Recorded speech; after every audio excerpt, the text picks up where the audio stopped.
The Mueller investigation is now looking into a Democratic-aligned lobbying group, according to a new report. Robert Mueller is looking into the group headed by Tony Podesta.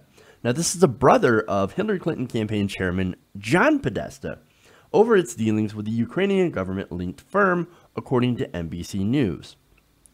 Now, wait a minute. I thought the mainstream media wasn't covering any part of the Mueller investigation that has to do with Democrats. Really? Or of course, Uranium One, which I'm going to get into later, from the same report, or I'm sorry, from a different report from The Hill, also mainstream media. Now, right now, the Mueller investigation has focused a lot on Paul Manafort. Now, they're doing that because of his ties to Ukraine. Now, Manafort was a lobbyist for the pro-Russian party of the Regions. Now, Manafort's work included lobbying on behalf of the Brussels-based European Center for a Modern Ukraine. Now, the group said it advocated for closer EU-Ukraine relations, though it has come under scrutiny after allegations it was working in the U.S. to promote former party leader Viktor Yanukovych, who ended up abandoning the proposed deal with Europe in favor of moving closer to Vladimir Putin.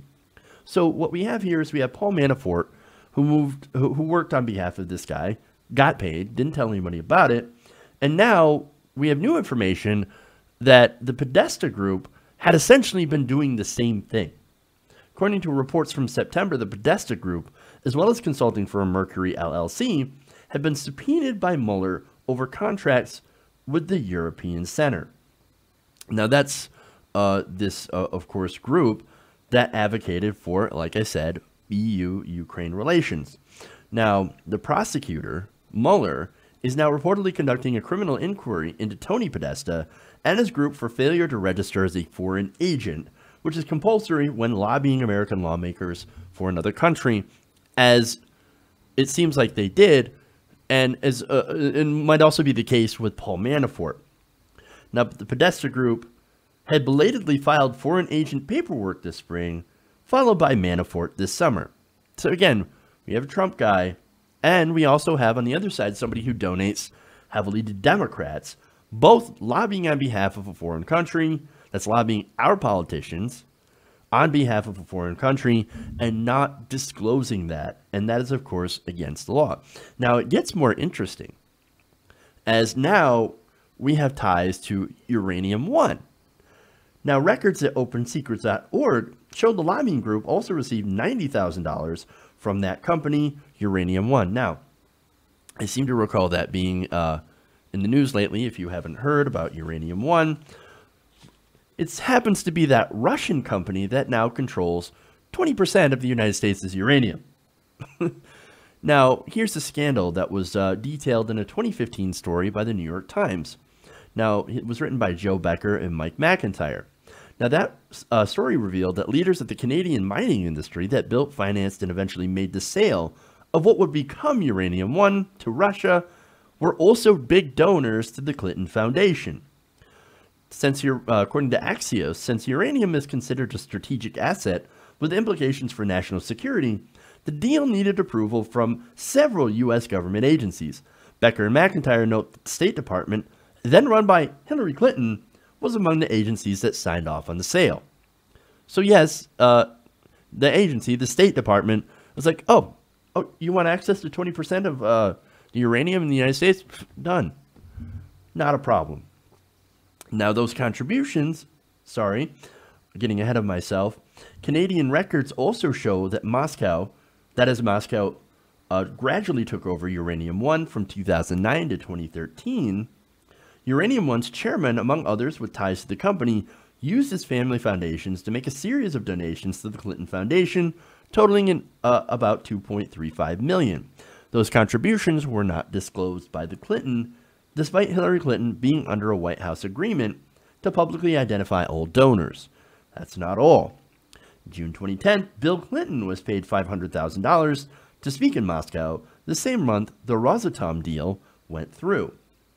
The money came from a Russian investment bank with ties to the Kremlin. So that is Russian money that went straight into the pockets of the Clinton family. I wonder if the Russians were trying to influence anybody. No, of course not. Inconceivable. Now it gets even worse. Recently, in The Hill, they published a bombshell report from John Solomon and Allison Spann that said the FBI had evidence as early as 2009 that Russia had used bribery, kickbacks, and extortion to get a stake in the U.S. atomic energy industry. However, the Obama administration, who knew this, allowed the deal to move forward anyway. So this is obvious corruption, and it goes both ways. There's corruption on the Democratic side, and there's corruption, surprise, or not really, on the Republican side when it comes to Trump, Manafort. Look, do I think that Trump, Manafort, and his Russian friends made a deal with, or do I think Manafort and his Russian friends made a deal with Trump? Yes, I actually do. Do I also believe the Russians tried to influence the Democrats through Hillary Clinton and the Clinton Foundation as well? Absolutely. Absolutely. I got news for you. Both parties are corrupt. Yes, they're going to take money from people. It doesn't matter who. If it goes into your pocket, if it goes into their pockets, man, they're going to take these deals, right? Now, that makes sense. Why? Because if Russia sought to influence our elections, they wouldn't just do it on one side. If you're smart, you try to bribe both sides. This is corruption 101. And it's no surprise to find Podesta's lobbying group smack in the middle of this, benefiting from Ukrainian money. Ukrainian money that you could probably tie back to the Russian government.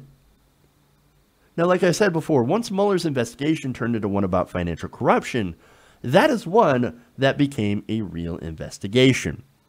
And now it continues to be a real investigation. Again, they don't care who is getting the money, who is giving the money.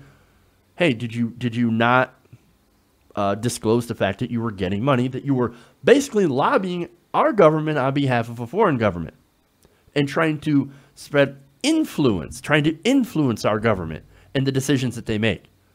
Well, no, we didn't do that. Just like Paul Manafort, this Podesta, the Podesta Group also did not do that. Again, corruption. They go and retroactively do it and say, no, we're okay. We filled out the paperwork a little late, a few years too late. Not a problem. No, that's a serious problem.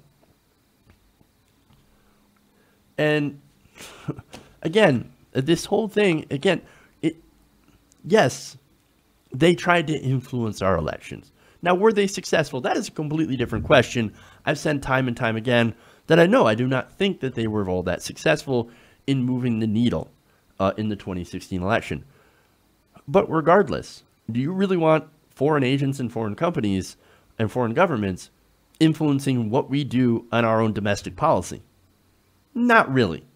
Not necessarily. And that's why this corruption has to end.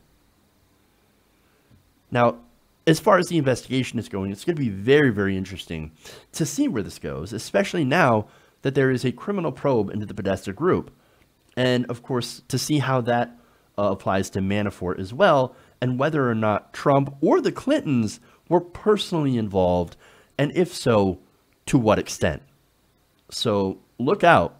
Both parties, both people are being, are starting to get connected and drawn into this with all of this foreign money and all of this foreign corruption. And we'll see how far Mueller goes and who exactly gets implicated and at the end of the day, punished.